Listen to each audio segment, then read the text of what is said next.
Hey guys, we're the Hard Time Strongman podcast, cheering up a bear class of man.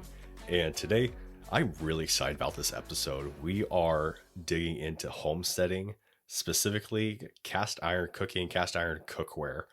So, I have been on a kick since Christmas because my dear old mom decided to gift me a legacy item. I inherited some cast iron Dutch ovens, a couple camp Dutch ovens. And since then, just in the research for how to restore those, because they're 50 plus years old, um, in the research for how to restore those and just cooking with cast iron in general, I was absolutely hooked. So we're gonna talk about just cast iron cookware, what it is, how we got it, some benefits, how to use it, how to upkeep it. This is something that I'm really passionate about because this is a legacy. It's a legacy for me to inherit this, but these are legacy items. These are things that last for literally generations, and something that you can truly say, which can't really do that with a lot of things, but these truly do get better with age if you use them right, if you keep them, if you maintain them right. So today's references, I referenced Lodge cast iron. So you probably see these every time that you go into Walmart or your Weed and Feed store, or Ranch and Home store, or whatever. Your most common one. Yeah, your most common, your most proliferous. Proliferous? What? One more time on that word. What am I trying to say? Prolific. What am I trying to say? Proliferous. I was thinking, what's that movie? The Alien movie. Prolapsed. No, what's the Alien movie? It's like one of their newer ones. Which freaking one? The newer, Prometheus. The one with the Prometheus. I don't know why I had that in my head. Anyways, I don't either. No, it's a very prolific company for cast iron.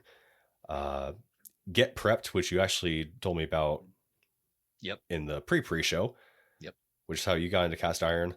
I did. Seven's mom, dear old mom, and a study from the National Institute of Health article, Iron Content of Food Cooked in Iron Utensils, just so y'all didn't think I was talking on my butt on that. So what is cast iron? Cast iron cookware is just heavy duty cookware made from cast iron, which is an iron carbon alloy. Emphasis on heavy. Heavy duty. We'll talk about that in drawbacks, but pretty much any type of cookware you can think of can be made out of cast iron. Skillets, pans, grill pans, griddles, bakeware, Dutch ovens, woks. They have enameled cast iron. The inserts for grills. Yeah. You dream it, they probably have it. It is it was just a very useful, very cool deal. So some benefits of cast iron. You can use it to cook just about anything, just about anywhere. So you can cook it on an oven, on a stovetop, in a grill, in a fireplace, on a campfire. Just the usability is huge. Incredibly durable. It's an iron carbon alloy. I mean, it is super tough. If you actually break one of these, I applaud you. I don't know what you did. I don't know what you can do to break this stuff. Maybe. Like, if you run it over, it's going to pop your tire. If you drop off a building, it's going to shatter the concrete. Like, I don't know. I'm pretty sure it would take the tread off the tank. Yeah, super cool stuff. Like we said, easy to use. As soon as you learn how to properly maintain it, it is so user-friendly. Like, we're talking about a little bit of oil, whatever food that you throw in there, and it's naturally non-stick. The seasoning that people talk about happens naturally every time that you cook with it. It's a living cookware. Like, this is a constantly renewing thing. You can screw it up. It takes some effort, but you can, unfortunately get rid of that coating by accident. So if you let it rust out, if you use really acidic or alkaline, ingredients, and you let it sit in that for a while, if you let it sit in standing water, but if you screw it up, you just reseason it. Yeah. I mean, I mean, to clean it, right? So it's naturally nonstick. Once you get to that point, food will just slide right off. But until then, it's still going to have that kind of rough texture, and some food can get stuck on there. To get rid of it, literally you scrape it off, Mm-hmm. and that's it. After you're done cleaning it, add a little bit of oil, and you're ready for your next use. And like we talked about, it's a legacy item. This is something that can literally be in your family for generations. So I inherited one from my grandfather, and if I take care of it, my grandsons can still be using it to great effect. Like it's incredible stuff. This is one of those things where we talked about in our last data sode. If you take care of it, it'll take care of you. These things will Thank last you. for freaking ever. Thank you. Exactly. I mean, I don't know if you've ever seen the videos, but like I've seen videos where they dig these out of like old mining towns, Yeah. like out of the ruins, and then you buff off the rust, reseason it, and it's good as new. I'm pretty I sure mean, Chernobyl is going to be habitable before one of these things bites the dust. like I said, I don't know how you could possibly break one, but you'd have to literally be breaking the metal. And then at that point, you have gotten so much use out of this cookware. Mm-hmm. Go ahead and buy another one. Like you got your money's worth. Why not? They're not that expensive. No, no. I mean, barrier to entry, $20 to $50. That's it. Yeah, yeah. And you have a good solid pan. Not to mention if you go to like estate sales, garage sales, barn sales, whatever. Go on, next door, Facebook Marketplace, Craigslist, whatever. Like they are, pretty much all the grandparents have one. Okay. And for good reason. And the last noble pro that I have for it is that it is a natural way to supplement iron. So thinking about people who are iron deficient, like pregnant ladies, like people who have anemia, this is a natural way for you to be increasing your iron intake just because you're cooking on Iron. an iron surface, and not in a dangerous way. It's in a beneficial level. Mm-hmm. Once again, I don't have the exact numbers right in front of me, but we are going to link that study in the description for you guys. You want to hit drawbacks? Sure. This is easy. This part's the easiest one to probably talk about. So your drawbacks. Like I said before, these things are heavy. They're freaking heavy. If you've ever picked it's up iron. a large freaking pan, it's heavy. If you drop this on your toe, you're gonna probably lose that toe. Do you remember? Did you ever watch the Ballad of Buster Scruggs? No. No, it was like a collection of mini stories, like Western stories. It was like a comedy. Mm-hmm. But one of the characters, he was a bank robber, and he went to like rob this bank teller, and the guy attacked him, and then like he ran away, and then the guy started running after him, but he had like tied like cast iron pots and pans like all over him, and the dude was shooting at him, and he would like hit the pot, and it would ting. He kept running at him. God. It's like, yeah, I believe it. Yeah. I mean, it's just a slab of iron that someone decided to, like, in a foundry, just pour into a mold that looked like a pot or a pan. Like, hey, why not? Any hoozle. Yeah. Sorry, anyway, no.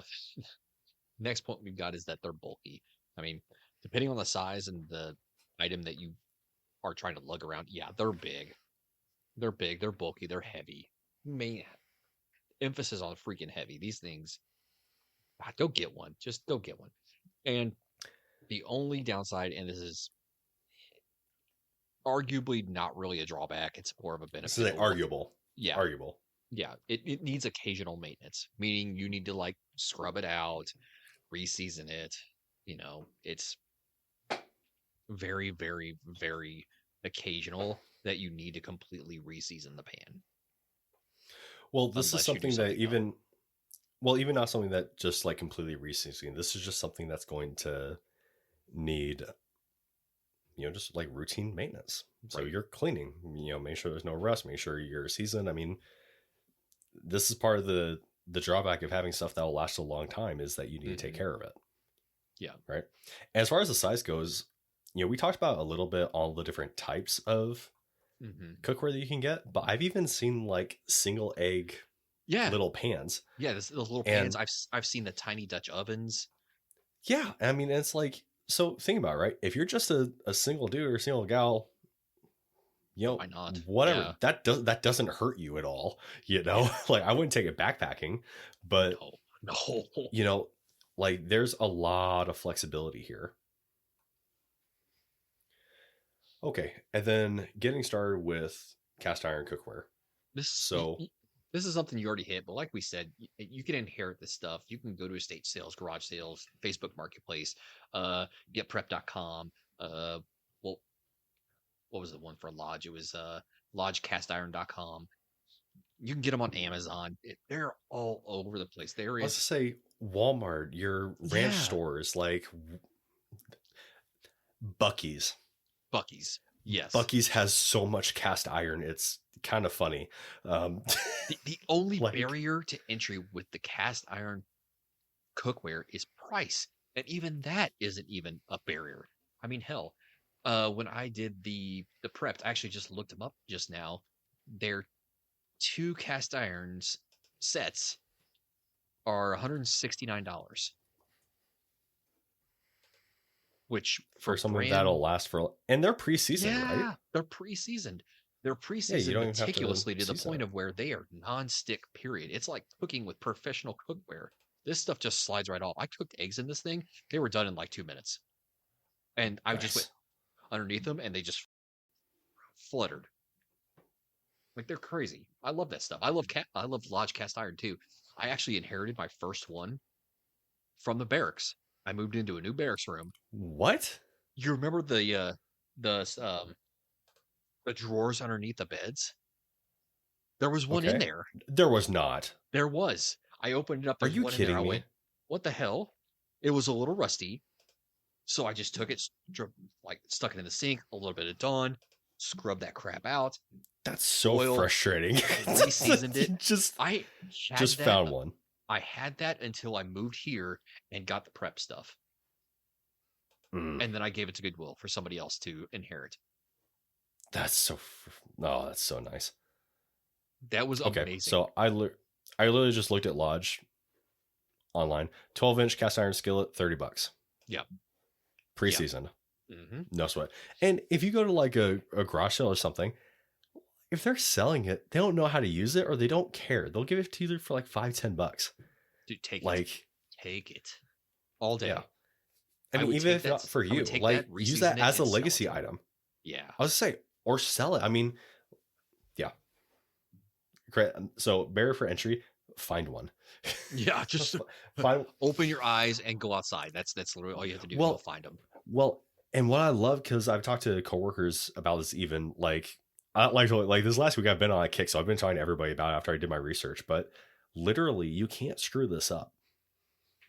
So no matter so like you start cooking with it, if you somehow disastrously screw up the seasoning on it, you can re-season it. And we'll talk about how to restore cast iron at the end of the episode. But it is oh man. Yeah, cool stuff. So talking about the seasoning. So what we mean by seasoning, it's called so the actual process is called polymerization. It's why cast iron gets better with age. So the seasoning, so what makes the cast iron black, it's not paint, it's not a chemical coating. It's a layer of carbonized oil or fat that's literally been baked onto that cast iron, giving it that black patina. It's a protective layer on top of on the outer coating of the cast iron. It protects it from rust and it makes it non-stick. The more you cook with your cast iron, the thicker that layer gets, and it fills in so like the texture of cast iron, Yep. like that rough, so it'll naturally smooth that out. So that's why when you have these like 50 100-year cast iron skillets, they're smooth. Yep. And that beautiful black is because grand's been cooking with that thing every day, And that thing, I would dare you try to have something stick on that. And also because it's cast iron, so not only are you getting that iron supplementation, but also those oils, those fats that you're cooking with, that taste, that depth of taste transfers to the food you're cooking. It actually makes your food taste better. Great. Isn't Yeah. it So fucking imagine, great? so imagine, cooking a sirloin steak every Friday, and Oh. then you go to make eggs, and it tastes like, it has a little hint of that steak. I mean, Mhm. it's like magic, man. Yeah. It, yeah, I love it. And And the this cast is iron care. yeah. Sorry, go ahead. What were you saying? I was gonna say, and this is why people keep bacon grease. They'll pour it in their cast iron and let it Oh, caramelize. dude. And it makes everything taste better. I'm not joking you. Yeah. Well, and it's free, right? So instead of Right. going out and, buying grease, cooking oil, using your precious butter or whatever, bacon grease, Bacon grease. mason jars. There you go. Single guys. Our homesteading tip of the day. Instead of buying cups, buy mason jars. Yep. They make plastic lids now that screw on, with the grooves, but you get that uh, farmhouse feel. And whenever you decide to make the leap and get into canning things, you already have jars. So you're welcome. Cast iron care. So how to actually take care of your cast iron. So rust. Rust is obviously the enemy dealing with, iron. Mm-hmm. So we are not going to put our cast iron in the dishwasher. And we're not going to let water sit in it. If you do see rust, spot rust, you can scrub that off, like I said, with steel wool. If you have, some steel wool in your shop. Lodge has all sorts of accessories for cast iron. So they have one that is like a little chain link scrubber, Mm-hmm. and that can just buff it off. You can get like a stiff like dish brush, hand brush, and that'll buff it off.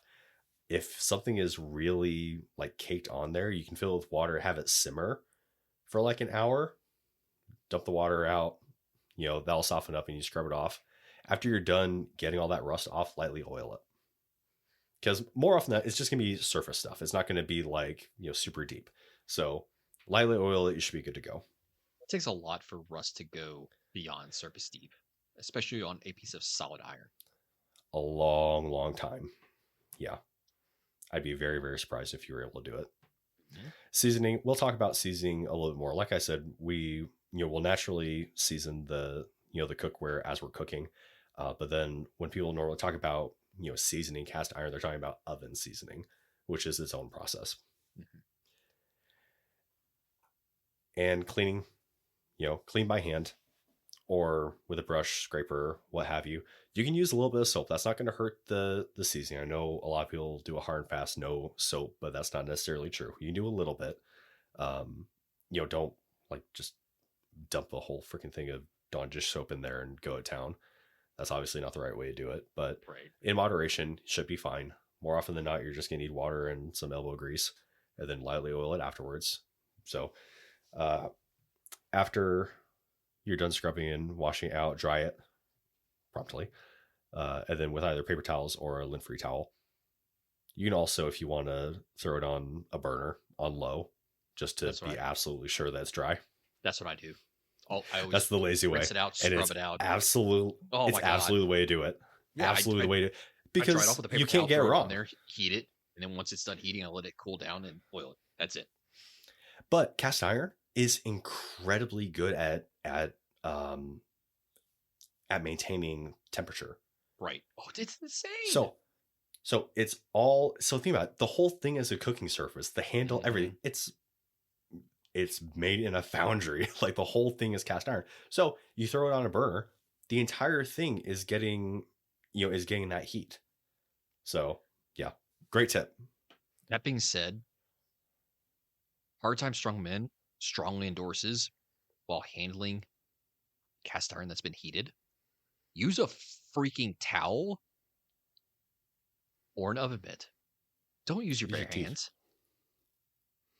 Yeah, use your teeth, use your tongue, be a man. No, don't be Man. dumb with it. Or an apron. Yeah, use something. Don't go in there with your bare hand. Otherwise, you're going to be seasoning that cast iron with your palm, and that ain't going to With your feel good when you skin. pull it away. It'll take some with it. Oh yeah, You'll be leaving something for yeah. the cast iron. Skin, blood, and tears. Seasoning it And the then, hard way. like you said, oil it right away, right after you dry it, right? So rub this light layer of cooking oil onto the cast iron, and then you use a paper towel or your lint-free rag or towel to, mop off the excess. Don't drown it, because then it's going to get like gummy and sticky, and then you'll have to do a little bit more maintenance. But that just helps so that you're not because as you scrub it, like as you dry it, so as you clean it, wash it out, when you dry it, some black residue might come off. So that is part of the seasoning. Yeah. Right. That's part of that carbonization. So you're just helping to kind of give that extra buffer. When you do your layer of oil, do you normally let it cool down before you put the oil on, or you leave it like mostly hot? Oh, I let it cool down. Okay. Yeah, I just let it cool down, because I'm not going to be screwing with oil and trying to get in every nook and cranny while it's hot. I'm not. Yeah, I'm not that much of a man. I usually heat it up till the oil evaporates and then turn it off, wait for like 5 minutes, and then I go in there while it's still hot and put the oil on it and then move it around with the paper towel, just because it's hot. So it's gonna keep that oil a little bit more viscous, so it could just spread around and get into every. I was going to say, I think that's probably better practice. That's just what I do, honestly. I don't know if everybody does that, but that's just me. I don't know, because when I got it, like, and it's not like cold when I go to oil it. It's still a little warm. It's not like hot still though. Warm, but then I'll do the whole cooking service that I was actually cooking on, and then I throw it in the drawer because it'll cool on its own, and I'm already done with it. So I don't know. So when to oven season? This is the actual process of seasoning. Well, so that's next. But when to when like, these are your qualifications when you would want to season it. I was just qualifying the whole idea of seasoning. Oh, this is oven seasoning. Yeah. So if your cast iron is bought unseasoned or needs to be restored, this is when you do it. If the cast iron becomes dull or gray, time to season. If your food sticks to it, so it loses that nonstick, coating, it's time to season that. Or if the cast iron feels sticky. If your cast iron feels sticky, stop doing weird things. Well, that's a buildup of the oil. So that's how you have too much oil on your cast iron. That's what you mean. I can't back it up with analytics, but there's probably children who listen to this. Stop it. So if your cast iron feels sticky, it's time to like scrub off that excess and reseason. And you're going to be doing the full oven season with it. Yep. Don't worry, we'll edit that previous part out. Speak for yourself. Well, I do the final cut, so I don't care. Yes, sir. Okay, so how to oven season? So you're going to wash your cast iron with warm soapy water. Don't worry about too much or too little, because we're going to be going over the entire thing. This is a reset, essentially. Dang. So after washing thoroughly, you're going to dry thoroughly with your paper towel, a lint-free cloth, or doing the stovetop on low heat, just to be double tap, make sure that you're absolutely sure that it's dry. The 6 minute. Then you're applying a thin layer of oil inside and outside of your cast iron cookware. The oil should not drip, it should not run when the cast iron is tilted or flipped upside down. Then you're going to preheat your oven between 350 and 400 degrees Fahrenheit. Put some aluminum foil or baking sheet underneath, so probably on like the bottom rack of your oven, to catch any excess oil that might drip off during the process. Then you're going to place your cast iron in the center of the rack, or on the center rack in the center of the rack, face down. So this prevents pooling on your cooking surface, and you're going to bake for 1 hour.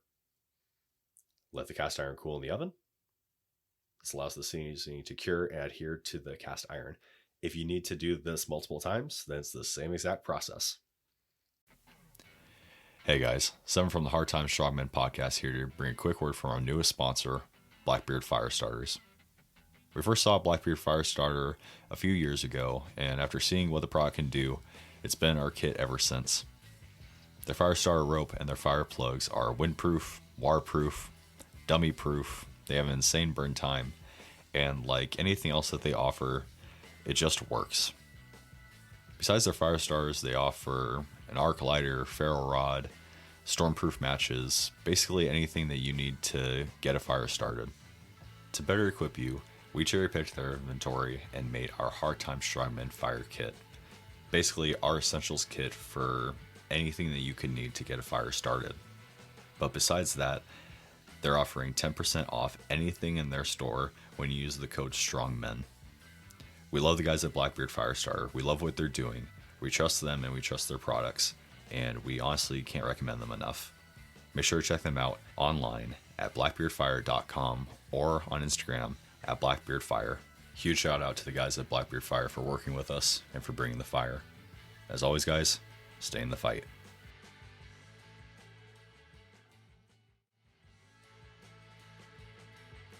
Hey everybody, this is 6 and 7 with the Hard Time Strongman podcast, and we are coming to talk to you about our Patreon and Discord.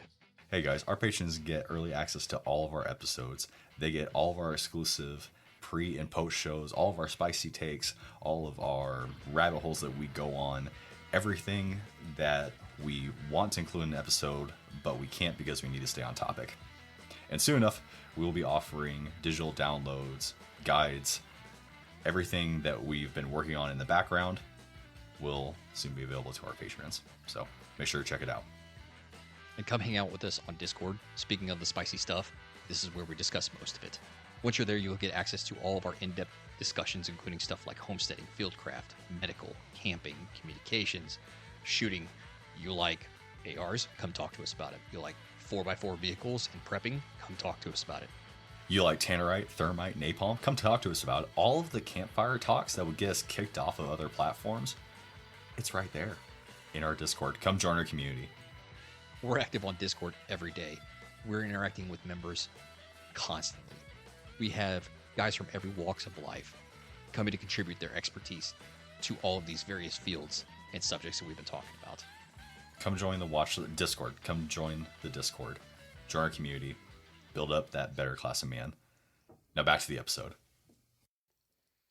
And that's literally it. So from Seven's mom, it's going to be smoky. So keep that in mind. Yeah. Have good ventilation. Oh, yeah. If it's a nice, summer, nice spring day, kick the windows open, your back door open, let it air out. But that's literally it. Yeah. Like that is seasoning. And you can do that as many times as you need to build up that black patina and, because, and that's why I'm saying, like, that's why I love this stuff. It's because it's so natural, right? So it is a little bit of maintenance, but when you see that you have a good black patina, when you feel that it's smooth, it's non-stick. Mm-hmm. If it's not non-stick, if it's not black, if it doesn't have that patina, season it. I mean, a lot of this stuff is very, very intuitive. Mm-hmm. And I will say that you can do the oven season on your grill. I have done that. Really? So I knew you could do that. I was just thinking with making sure that you're at the right temperature. Yeah. Well, as long as you have, like my grill does, it has the external thermometer. Yeah. You will be able, you can even get one of those wireless ones or one of those grilling ones. And right. Just stick it in there. Like any way you do then you have to worry about the smoke. Exactly. Yeah. Exactly. You don't have to worry about the smoke. That's why I prefer to do it that way. I've done it a couple times that way, and that's kind of my preferred method now. I was going to say, if you have a grill outside that you can use, 100% do that because you're freeing up your oven and not having to worry about the smoke. Right. Something to keep in mind with the oven seasoning, if you pull your cast iron out and there's some darker spots or it looks like little lumps or like collection of blacker parts, that's just a collection of the of the oil. That's not a big deal. Um, eventually, as you cook, it's essentially like a puzzle piece. So eventually, you're going to get that full black sheen, that patina, and it's like there's no real other way for me to describe it as beautiful. I mean, it's gonna be awesome. It's gonna taste It great. is. It's gonna taste great. It's gonna be so fun to cook with because it's so easy. You're not worried about what kind of chemicals is on your cookware. If it's if your stuff's gonna stick to it. If it's gonna get a funky taste. I mean, it's just yeah. I don't know. I don't know why I'm so emotional about cast iron, but I just love this stuff, man. Absolutely love it. I mean, there's absolutely nothing wrong with that. I do like cast iron as well. It's probably one of the easiest things to cook with. Uh, cheapest too. Like we said, the barrier of entry is just walking out your front door and going to a store. Yeah. That's it. Well, and you know what? You know what that makes me think of is in 2021 when we had the freeze. Mm-hmm. So I had 4 days in my house with no power, and it was like 3 degrees outside. And I was able to catch a ride, from a buddy. We went to HEB to get some, oh crap supplies. Mm-hmm. And at HEB, I found this huge cast iron wok that I used to cook for my family. I threw that thing in my fireplace that I was using to heat my living room, and we cooked like a dozen eggs on that thing. That's awesome. No sweat. Like it was nothing. That's what I'm saying. So like cooking with cast iron, you can cook it anywhere. You can cook it in a fireplace at a campfire. Like the Dutch ovens, the camp Dutch ovens with coals. With literally just briquettes. You can cook it in an oven anywhere. There are hooks for the lid so you can suspend it over a fire. So great. Like it's crazy, man. Um, like we talked about, cast iron, it retains its heat very, very well. Mm-hmm. So, a tip there is when you're first starting out, probably stick to the lower to medium side of the heat. Whatever you need to obviously safely cook whatever you're cooking, try to stick on the lower end until you get a hang for it. Right. Because like I said earlier, when I cooked eggs, they were done in 2 minutes. Yeah. Like scrambled eggs done in 2 minutes. Nothing. Oh, I did that this morning. It's like, freaking crazy. I love threw it. 2 eggs on. I was like, oh, Mm-hmm. this normally takes a lot longer. Cool. Yeah. And then until your cast iron becomes non-stick where you don't have to, worry about it, use your oil choice before you cook. Right. So I use butter. Yeah. Use a little bit of butter. Go for it. Key thing also to keep in mind is that whatever you cook in that cast iron is going to retain the flavor of whatever you just cooked. So Yes. whatever you cook next is probably going to taste like the last, I don't know, probably 5 to 10 things that you cooked. So it's not like overpowering. no, but it's not. Like, you'll get a hint of it. You can, yeah, it's the hints. It's the hints. So, hot tip, cook good food. Mm-hmm. Don't be afraid to cook good food. The steaks, pork chops, bacon, eggs, like burgers. Yeah. Well, just cook good food. that right there, what you just said, don't be afraid to cook in it, right? Don't just save it for special meals. Right. Like this is something where it's going to be a daily. It's like a signature Mm-hmm. of your kitchen. You know what I mean? So, yeah, let that sucker live on your stovetop, man. Eggs, steak, hash browns, potatoes, whatever, right? Mm-hmm. Something else, if you don't want to clean up afterwards or you don't want something to necessarily keep in that taste memory, you can use there are liners that you can use, like for the Dutch ovens. It's like not wax paper, but it's parchment paper. Parchment paper. Yeah. And there are inserts that you can buy for it. Put that in there, you put in your ingredients, and there's zero cleanup. Yeah, that's what I use when I do my my sourdough. I do Yeah, parchment paper on the bottom, easy. sourdough in there. There's like you said, there's zero cleanup. Done. And plus, Yeah, when it's done, you incredibly easy. literally avoid touching the sides, grab it by that parchment paper, and just pull the bread out. It's that Yeah. simple. And oh, what do you know? It's done. There's no cleanup. And then avoid cooking with too much acidic or alkaline foods for an extended period because that will break down your seasoning that you've built up. So a little bit is okay. I would honestly avoid it if you can,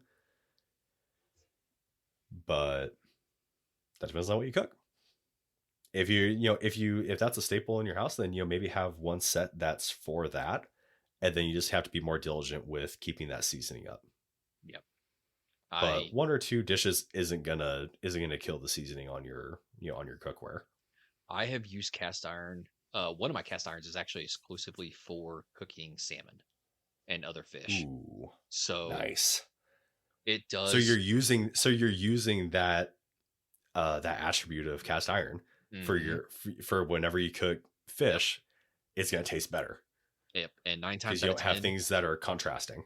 right. And 9 times out of 10, there is a layer of um, sliced up lemons that go on top. So a little bit of the acid stays in there, and it's still, oh my God, it tastes so freaking good. I've yet to have a problem with it, but like I said, it's not that much. And I always scrub out with the my copper steel wool. I know it's kind of an idiom, copper steel wool, but it's just steel wool that's made out of copper. But it's it's naturally antibacterial, so that's just what I use. I don't know, a little bit of tangent there, but no, I just scrub it out Yeah. and then just oil it back up, and that you can get the hint of lemon still in it, and it's so good. And anytime I'm going to be Oh, cooking fish, I know exactly which cast iron skillet I'm going to grab. and you know exactly what it's gonna taste like. It's gonna taste good. It's going to taste so Like, good. Oh my well, and God. I was thinking, so as far as accessories go, like I literally bought it's a pretty hefty, but it's just a hard bristle scrubber, and Hmm. on the top of it, it has a scraper, and it's Yeah. specifically for cast iron. So, and Nice. it takes all of a minute to clean whatever cast iron I'm going for. It's awesome. I think even on like a rough baked on, baked on scrub job, it doesn't take, including reseasoning or I guess re-oiling. It takes no Nothing. longer than like 15 minutes total, Yeah. including cleanup. So don't be afraid to use these things. They take less Hmm. time. Oh my God, they take so much less time than using a traditional skillet. It takes me so long with traditional skillet, especially if something gets like a little bit overcooked and stuck on. Holy crap. I'm either soaking it or scrubbing the crap out of it. And when I'm done scrubbing the crap out of it, there's still a stain in there that I have to get rid of with Barkeeper's Friend. Well, you know what I was thinking too. So, like I said earlier, if you have just like a big old skillet that you have on that a cast iron skillet that just lives on your Mm, stovetop, hmm. think about breakfast, right? Eggs, hash brown, bacon, toast, whatever can all be cooked at the same in the same sitting. You don't have to wash and clean and scrub everything out between every single time. So think about how much less dishes you're doing Right. because this is retaining. At some point you're not going to have to use oil anymore because it's already non-stick. Yeah. So imagine just throw on eggs, throw on toast, throw on hash browns, throw on bacon, nothing, and then at the end of it, scrub it out real quick, all of 5 minutes, re-oil it, and you're done. And it just lives there. I mean, it's just so easy. For everybody Now, who has trouble with baked on crap on normal cookware, I'm going to throw a link to Barkeeper's Friend. nice. It is fantastic at getting like the worst stuff up. Sorry, I didn't mean to interrupt you there. No, you're good, man. Thank you for putting that in there. Of course. And then, so say you catastrophically, quote unquote, ruined your cast iron, right? And you Yeah. just need to reseason the whole thing. You have to start from scratch. Or you bought a unseasoned cast iron, or you inherit something that's just been rusted to hell, or you found something at a barn, whatever, right? So Time to say you need to restore. time to restore. So how to restore your cast iron? So scrub. Get that elbow grease. Yep. You're going to scrub all the rust off your cast iron with warm soapy water and steel wool. It's okay to use the soap, to be very liberal with the soap this time because you're reseasoning anyways, right? So get in there, get after it, rinse and dry thoroughly. So that's where we especially use the sixth method of, throwing that on low heat and just making sure it's absolutely dry in and out. Oil. Apply a thin layer of cooking oil inside and outside of the cast iron, too much will make the cast iron sticky. And it'll actually, gum up in those places, have those little blemishes like we talked about. Then bake. Place the cast iron on the top rack, as per normal, upside down, have a baking sheet or tin foil underneath to catch the excess. And then you're going to bake between 450 and 500 degrees Fahrenheit for an hour. It's a little bit more than your normal reseasoning. Yep. Well, it has to stick. Yeah. We're talking about a deeper bond here. Yeah. Yeah. Right. You with went the polymerization. You went back to scratch with this, so you're having to, like you said, redo all the polymerization. Right. And you're going to cool and repeat as many times as necessary to get the classic black patina. And then I would be, you're done. Right. Yeah. That's it. It's going to be nonstick. It's going to, you'll be able to get those flavor memories back, all that good stuff. I would baby it a little bit, with, good oil, making sure that you're, pretty prompt with your cleaning and drying and everything, but you're done. That's it. And then as you cook and this is why I say that, right? This is why I say to baby a little bit, because, after a while, because then you're building up your, your daily seasoning, right? On top of just that base, that base seasoning, because then it'll just, get better with age. Yeah. And that's the whole, no, I was going to say that, like, that's the same principle as breaking in a new barrel on an AR. Oh, yeah. Yeah. You're going to baby a little bit. You're going to, like, shoot a few rounds and then clean it out completely. It's the same basic principle. Right. Or with a car. Yeah, or a car. Okay. And then why we love cast iron. So for me, I've been loving on cast iron this whole episode, but for me, it's a legacy, right? So I inherited two pieces of cast iron cookware that are literally,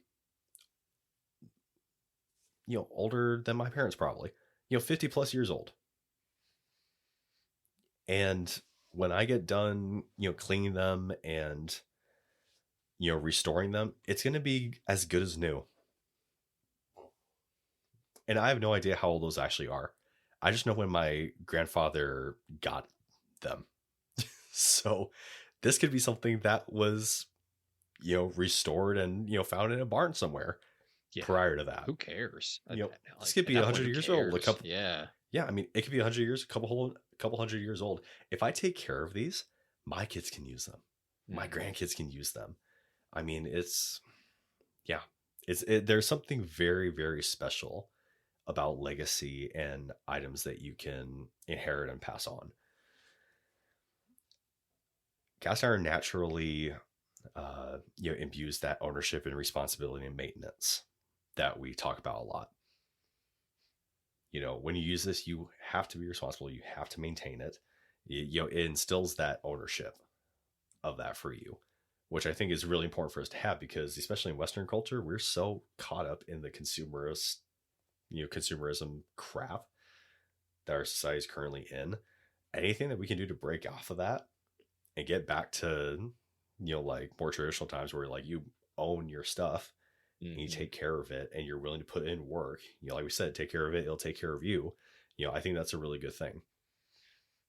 And the best part about it, even if you don't take care of it and you have to reseason, you have to like maintain it, it's still going to be there. These things are so freaking durable.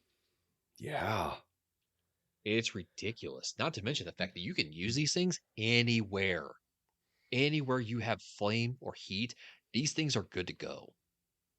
Well, that's what I was going to say. So the durability factor, usability factor. So the stuff that I keep in my kitchen, the cast iron I use in my kitchen, I could bring that hunting, camping with me. I could throw it in a campfire. It would do the same exact thing.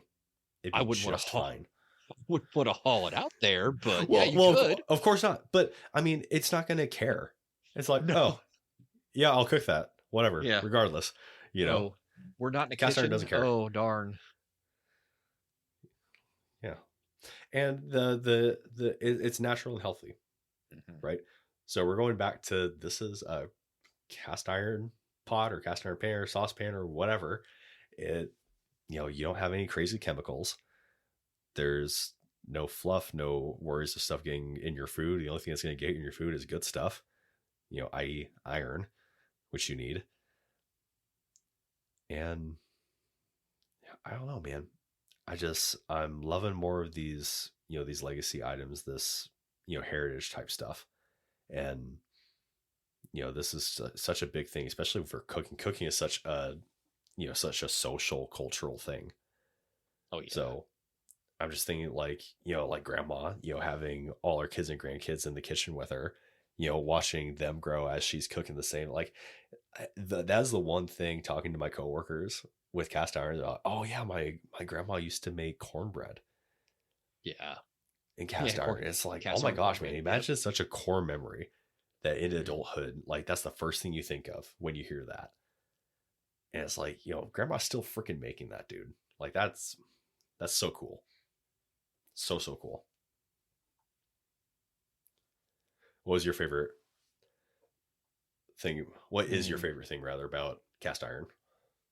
So when I was a lot younger and still in scouts, we would haul out these freaking lodge cast iron pans, make our campfire, set up a little grate right above them, throw our cast iron on, let it heat up, and um we would throw like corn, um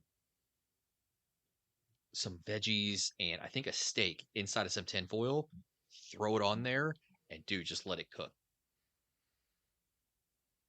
And eating that around the campfire was some of the best food that I've ever had while I was out there. I love doing that. And if it wasn't so freaking heavy, our next hunting trip, I'd be taking along some cast iron. I think you still should. But you know what? I was thinking about that because I'm like, man, like, oh, I take that over a jet boil. Mm, honestly, Ease of yeah, use. yeah, I'm not gonna break it. no, But I was thinking like you could find one that's like that big. I bet yeah. I mean, you can find one that's like that big. that. You can And you that. can find one that's as big as my hand. Like, But I mean, like find one that's big. So I don't want one that's the size of one egg. You know what I mean? But find one that's big enough that you can cook for one person per meal. right? I mean, that's yeah. No, that's a really cool memory. Thanks for sharing that. Yeah, of course. What do you got? So me for that's just the legacy. Like I Yeah, just love and the maintenance. yeah, I love my rituals. I love my maintenance, just taking care of things. So just thinking that's like that's something that I can realistically take care of. There's no barrier like skill wise for entry. yeah. Like it's just something that's just gonna be there. And if I'm diligent, then my boys will watch me do that, and Oh yeah. they'll watch me use the same freaking pot or pan like all through them growing up. And that's something that I can pass on to them, or I can buy them their own set and teach them how to use it, and it's so important. Yeah. But And and like you said, there's very little skill involved starting out. But once you do know how to cook certain things, season things, like certain dishes, dude, that magic goes tenfold, hundredfold into the next dish, and it's great. oh dude, so like the first thing I ever cooked in cast iron on my own was I used that excuse me, I used that Dutch oven, that home Dutch oven, Hmm. and I made monkey bread. Ooh, that sounds so. Delicious. It Hmm. took all of 10-15 minutes of prep work, cooked for 40 minutes, done. I used the parchment paper, zero cleanup, done. Yeah. Oh God, guys, I can't stress this enough. I love Dutch ovens. I love to bake with Dutch ovens. sourdough bread in Dutch ovens is like I bar none. was gonna say, dude, sourdough bread. Oh, We're in good. a cast iron Dutch oven, get the hell out of here. Oh, We're gonna do a sourdough episode. Don't worry about it. We'll get there, guys. Don't worry about it. we But will. bar none, I would rather have homemade sourdough bread or just bread in general that's been made in a Dutch oven versus something that you go pull off the shelf in the store. Mm. Well, think about this, right? So talking about that flavor memory. So imagine you have a Dutch oven that you've had for 5, 10 years that you've been using with regularly. Think you have the same sourdough starter that you've Mm-hmm. kept alive for that long. Imagine that bread, dude. Oh, Oh, mm. yeah. Ashamedly, I let my sourdough starter die, but it'll take me a week to get it back to where it needs to be. I was gonna say mine died. I need to do a little bit more research. It will live on, and I just need to get the timing down because I want to get to the point to where I'm able to make 2 loaves a week. Yeah. That's just a timing thing. That's literally I just it's just timing and me being diligent with my habits. I may end up buying you that book and sending it to you, the one that I Thanks, use. man. Yeah, Yeah, because dude, like you end up feeding it twice a day, but the stuff that you pull out, you can just use that to bake. dude, biscuits, waffles, Mm-hmm. pancakes. Yup. I could die. Oh, I could die. Oh man, we went to our buddy's place out in like Fort Worth area. Mm. Oh, she made like crumble biscuits out of her starter. Ooh. I I lost my freaking mind. Yeah, It just flaky. Just mm, it was I so think good. I think that book has a ton of recipes, and I think crumble biscuits are Mm. part of it. Yeah, let me see if I can find that on Amazon Friendly first. reminder: we will have uh like a recipe cookbook episode along with our library episode, but it costs you almost nothing to get like 3x5 note cards and to start writing down and laminating your recipes. Because once again, if you have everything just saved on like a bookmark or saved in your on the notepad on your phone, you're wrong. Mhm. You need to have these things written down, something tangible. Okay, I had one last tidbit for cast iron as far as it goes. So this is from my mom. She called it the Dutch oven magic rule of 2. So, quote, almost all baked goods can be successfully baked at 350 degrees Fahrenheit, which is the ideal temperature for a Dutch oven. So, using a camp Dutch oven, right? You're going to need 2 coals per inch in diameter. That will yield you 350 degrees Fahrenheit. So, plus 2 coals on the lid, minus 2 coals underneath. So, if you had a 12-inch diameter Dutch oven, you would have 14 coals on top, 10 coals on bottom. Coals 1 inch apart in a circle. On the top, 4 coals in the center. On the bottom, no coals in the center. That's it. So if you know the diameter of your Dutch oven, then you just need to know the rule of 2. That's it. And that's a little family tidbit, but there are books and books on this. I have 2 Dutch oven cookbooks already just in my, in our little kitchen library. But those have, you can look up on Pinterest or wherever, you can look up the coals per, diameter for different temperature zones for whatever you're cooking. It's just, you need to collect that knowledge, but incredibly easy. And you've And got the another fact one that on you the can way. get so precise is really cool. Is it great? Like just being able to follow a recipe wherever you are, as long as you have coals. Like it's just, I don't know. That's the cool stuff, man. That's the old school traditional stuff that I love. You But got did another you have book anything on the else, way. brother? No, I was gonna let you know you got another book on the way for sourdough. No, thanks, buddy. Of course. Merry Christmas. Should be here in like 2 weeks. It's so good having Sugar Day. Anyways, Ain't it great? why work? You know. Anyway, did you have anything else, man? No, man. I'm just gonna say it. Just like Brick Tamerlan, I love cast iron. I'm cast iron pilled. Mm. 1000%. I'm sold. Yeah. This is, and that's why this hits so hard for me, man. Is like this hits things that we're just passionate about, and we hit on this all the time. Anytime we talk about mindset, anytime we talk about legacy, it's like you need something that you can pass on. You need to be able to produce, not just consume, right? That's why so many people are freaking depressed. They're just consuming, not producing. You need an outlet, right? You need something that you can maintain. Think of this like your, cast iron Tamagotchi. Take care of it, it'll take care of you. Okay. Like it's just I love these old school, just heritage, traditional, things. It's just, yeah, very wholesome. But that's all I had. I will be using this way more in the future. Like I said, I'm hoping to completely switch over to cast iron outside of like the necessities like pots, kind of thing, where I would want to use like stainless steel. But other than that, I want most if not all of my cooking done with cast iron, just because and sort of thing, it's a buffer. Right. If you're using cast iron for all this stuff, then if the power goes out, so what? You can use it anywhere. Right. And you're making sure your family's healthier, right? You're not worried about chemicals. You're adding iron. I don't know, man.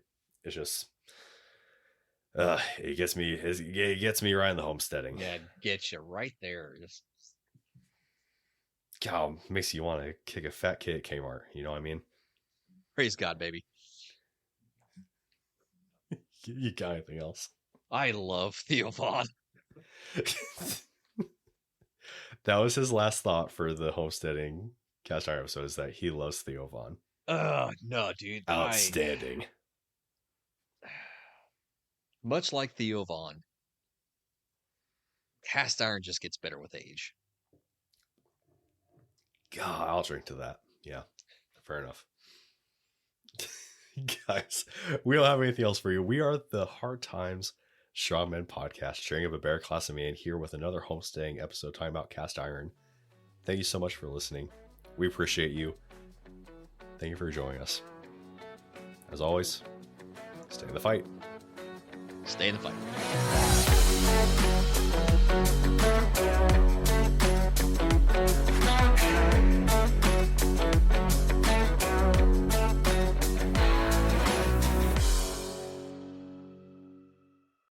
Hey guys, this is 6 and 7 with the Hard Time Strongman podcast. Wanted to take a second to do a mental health check-in and to tell you all about the 988 Crisis Lifeline. So, the 988 Lifeline is a national network of local crisis centers that provides free and confidential emotional support to people in suicidal crisis or emotional distress 24 hours a day, 7 days a week in the United States. You can reach the Lifeline at 988lifeline.org, or you can call or text 988 to get help, to get someone real on the phone. Every struggle is different. Every struggle is hard. But you are not alone in whatever you're going through. As someone who has used the 988 crisis line, I fully recommend that if you're feeling any of those feelings of depression, suicide, hopelessness, get in touch with them immediately. They will help you. They will listen to you. Once again, guys, you can reach the Lifeline at 988lifeline.org, or you can call or text them at 988. As always, guys, stay in the fight. Stay in the fight.